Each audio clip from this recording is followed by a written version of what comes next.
नमस्कार विद्यार्थियों। कक्षा 12वीं के फिजिक्स के इस वीडियो लेक्चर में आपका बहुत बहुत स्वागत है। इस वीडियो लेक्चर में हम आपको गाउस प्रमेय का दूसरा अनुप्रयोग यानी किसी आवेशित समतल चादर के कारण किसी बिंदु पर विद्युत क्षेत्र, इसके बारे में बताने वाले हैं। तो वीडियो को बहुत ही ध्यान से देखिएगा, क्योंकि फिजिक्स जैसे विषयों की वीडियो जब देखते हैं आप, जब तक आप पूरा उसको नहीं देखेंगे तब तक आपके समझ में नहीं आने वाला है। और एकदम ध्यान से देखें, जरूर समझ में आएगा, यही उम्मीद करते हैं। तो शुरू करते हैं आज का वीडियो लेक्चर।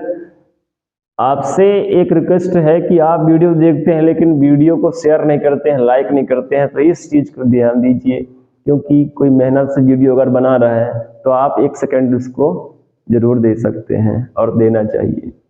तो चलिए शुरू करते हैं। सबसे पहले एक हम समतल चादर ले लेते हैं। यहाँ पे जो डायग्राम बनाई गई है, ये डायग्राम मैं मानता हूं कि आपको समझ में ना आ रही होगी, लेकिन इस डायग्राम को मैं एक अच्छे तरीके से बताने वाला हूं, तो ध्यान दीजिए। जैसे कि एक समतल चादर हो गया, ये क्या हो गया, एक समतल चादर हो गया, ये इस प्रकार से, और ये हो गया इसका अक्ष। अब इसमें हमने क्या किया है, एक समतल चादर में ये जो रखा हुआ है, ये अक्ष जिसको माना है हमने, इससे r दूरी पर एक बिंदु P इधर की ओर लिया है और इससे r दूरी पर एक बिंदु P डैश इधर की ओर लिया है। ये इस टाइप से चादर रखा हुआ है और इस चादर को आवेशित किया गया, यानी इसमें आवेश है। ठीक है, अब इस चादर के कारण मान लीजिए कि यहाँ पर इस बिंदु पर विद्युत क्षेत्र और इस बिंदु पर विद्युत क्षेत्र निकालना है। तो ये कैसे निकलेगा? तो सबसे पहले ये जो चादर है, अब चित्र में जो है ये 2 डायमेंशनल है, 3 डायमेंशनल को हम नहीं दिखा सकते हैं, तो इसके माध्यम से समझिएगा। तो हमने क्या किया, इस समतल चादर के कारण r दूरी इधर लिया, यहाँ पे हमने r दूरी लिया है। ठीक है, स्मॉल r दूरी पर एक बिंदु इधर ले लिया है, इधर P डैश ले लिया, और इधर मान लीजिए कि क्या ले लिया, r डैश ले लिया, P ले लिया, इधर को P ले लिया, इधर को P डैश ले लिया। यहां से यहां तक की दूरी, यहां से यहां तक की दूरी आ रही है और यहां से यहां तक की दूरी भी आ रही है, यानी टोटल इसकी दूरी यहां से लेके यहां तक का 2r है। कितनी दूरी है? 2r है। ठीक है, ये बीचों बीच है, इधर को भी r, इधर को भी r। हमने क्या किया कि ये जो PP डैश है, इसको हमने एक अक्ष मान लिया और अक्ष मान करके एक लंब वृत्तीय बेलन बना दिया। ये जो चित्र में दिख रहा है, ये क्या बना दिया हमने? लंब वृत्तीय बेलन। ये बेलन का आकार इसको हमने दे दिया। हमने ऐसा क्यों किया है? इसको हमने क्या किया, एक बंद पृष्ठ बनाया है, और जब तक ये बंद पृष्ठ नहीं बनेगा तब तक इसमें गाउस प्रमेय नहीं लगेगा। तो ये आपको समझ में आ गया होगा। अब आगे देखिएगा, समतल चादर ले लिया हमने, ठीक है, और उस समतल चादर को क्या कर दिया है, आवेशित कर दिया है। उसको आवेशित कर दिया और इसके बाद क्या किया, इससे कुछ दूरी पर एक बिंदु P लिया है। कितने दूरी पर? r दूरी पर, और यहाँ पे विद्युत क्षेत्र निकालना है। लेकिन इधर बस थोड़ी निकलेगा विद्युत क्षेत्र, तो उधर भी निकलेगा, इधर भी निकलेगा, दोनों साइड ना निकलेगा, क्योंकि चादर के दोनों साइड बन रही है ना, दोनों जगह दोनों साइड विद्युत क्षेत्र निकलेगा, तभी तो कुल विद्युत क्षेत्र निकलेगी। ठीक, तो एक बिंदु इधर को भी लिया है और उतनी ही दूरी पर एक बिंदु P डैश इधर की ओर भी लिया है। तो जितना विद्युत क्षेत्र इधर की ओर बनेगा उतना ही इधर भी बनेगा। ठीक, तो हमने इस प्रकार से बनाया। और एक काम हमने क्या किया कि P डैश को, यानी यहां से लेके यहां तक की जो लाइन बन रही है, इसको हमने क्या मान लिया, अक्ष मान लिया। क्या मान लिया? अक्ष। और इसी अक्ष को मान करके एक हमने लंब वृत्तीय बेलन खींचा है। क्या खींचा है? लंब वृत्तीय बेलन। ये है कि जैसे जब हम आपको बताए थे विद्युत फ्लक्स के बारे में, तो विद्युत फ्लक्स, विद्युत क्षेत्र रेखा अभिलंबत गुजरने वाले हैं, तो चादर तो इसमें आवेश फैला हुआ है। ठीक है, अब इससे जो भी विद्युत क्षेत्र रेखा निकलेगी तो इसके लंबवत निकलेगी। तो ये जब लंबवत निकलेगी तो ये जो भाग है इसका बेलन का, ये वाला भाग है ना, ये वाला भाग, ठीक है, ये वाला भाग नहीं, ये वाला भाग, इसके क्या कहलाएगी? समांतर कहलाएगी। क्या कहलाएगी? समांतर। तो जब भी समांतर स्थिति बनेगा तो उनके बीच में क्या होगा, कोई भी क्या होगा, विद्युत क्षेत्र नहीं बनेगी। क्यों नहीं बनेगी? विद्युत क्षेत्र की तीव्रता में विद्युत फ्लक्स जो होगी कैसे निकलेगी? लंबवत निकलेगी। ये पृष्ठ हो गया, इसके लंबवत निकलेगी। ठीक है, और ये वाला जो बेलन का जो पृष्ठ भाग है, ये वाला भाग, ये भी क्या है, उसी के लंबवत होगी। तो ये दोनों क्या हो जाएंगे, एक दूसरे के समांतर हो जाएंगे। तो जब भी समांतर हो जाएंगे तो इनके बीच में विद्युत फ्लक्स क्या होगा, शून्य हो जाएगा। वृत्तीय पृष्ठ से गुजरने वाला कुल विद्युत फ्लक्स, कुल विद्युत फ्लक्स।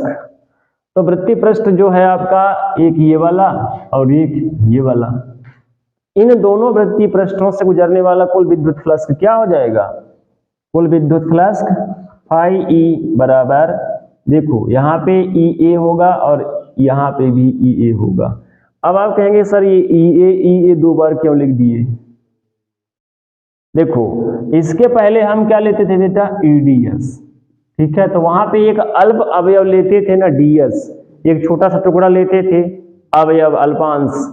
लेकिन यहाँ पे अवयव का जो क्षेत्रफल क्या है, ए है कि नहीं, माने है ना, इसको ए माने हैं और इसको भी क्या माने हैं, ई। तो यहाँ पे ईडीएस न आकर के क्या आ रहा है, ए आ रहा है। ई तो आएगा ही आएगा, ए के जगह में क्या आ रहा है, डीएस के जगह में क्या आ रहा है, ए आ रहा है। क्योंकि यहाँ पर जो क्षेत्रफल है, जिस क्षेत्रफल से क्या गुजरने वाला है, विद्युत फ्लक्स गुजरने वाला है, उसका क्षेत्रफल क्या है, ए है, ठीक है।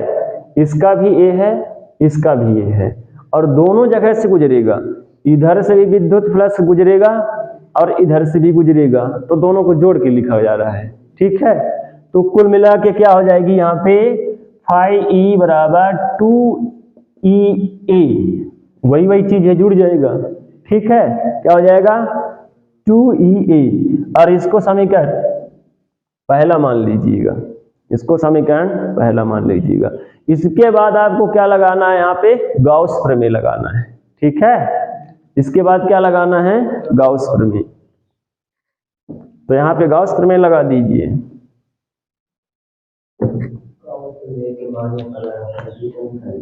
तो गाउस प्रमेय से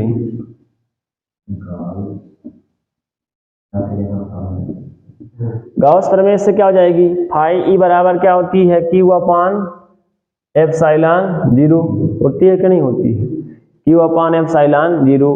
अब यानी यहाँ पे जो फाई ई है उसके जगह में क्या रख देना है, क्यू अपान एप्सिलॉन जीरो। तो रख दीजिए क्यू अपान एप्सिलॉन जीरो, और इधर क्या हो जाएगा 2EA, ठीक है, 2EA। अब यहाँ पे एक चीज आपको याद करना है, इसके पहले वाले व्यंजक में जस्ट हमने अभी लिखा था लेमडा बराबर क्यू अपान एल, लिखा था।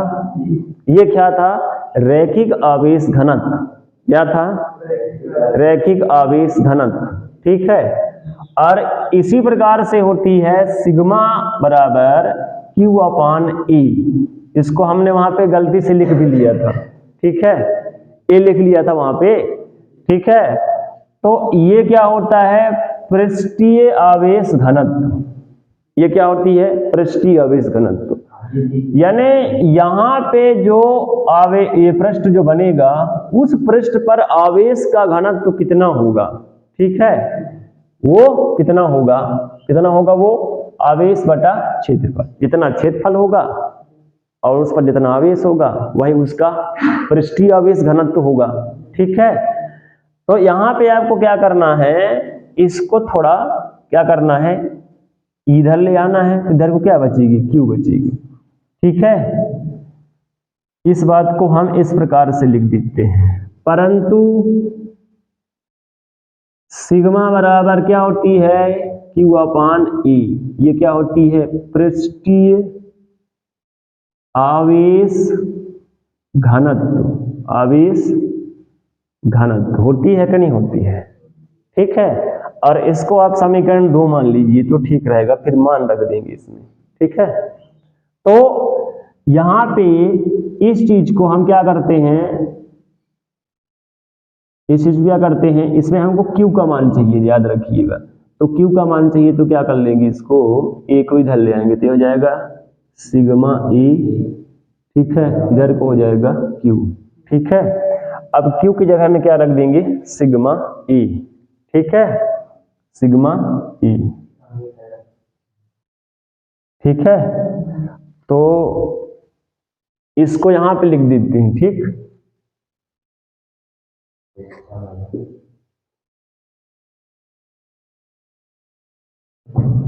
तो ये हो जाएगा आपका Q के जगह में सिग्मा A अपान एप्सिलॉन 0, अब इधर को 2EA, 2EA इधर को है ना 2EA, और इधर को Q के जगह में क्या आ गया सिग्मा A। अब इधर को भी A है, इधर को भी A है ना, दोनों साइड का A से A क्या हो जाएगा कैंसिल, तो यहां हो जाएगी सिग्मा बटे एप्सिलॉन 0 और इधर को 2E।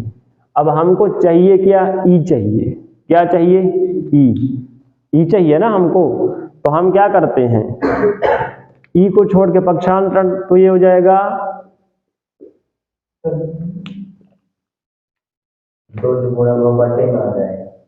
E बराबर क्या हो जाएगा सिग्मा अपान 2 एप्सिलॉन 0। ठीक है, सिग्मा अपान 2 एप्सिलॉन 0, ये हो जाएगा आपका विद्युत क्षेत्र। ठीक है।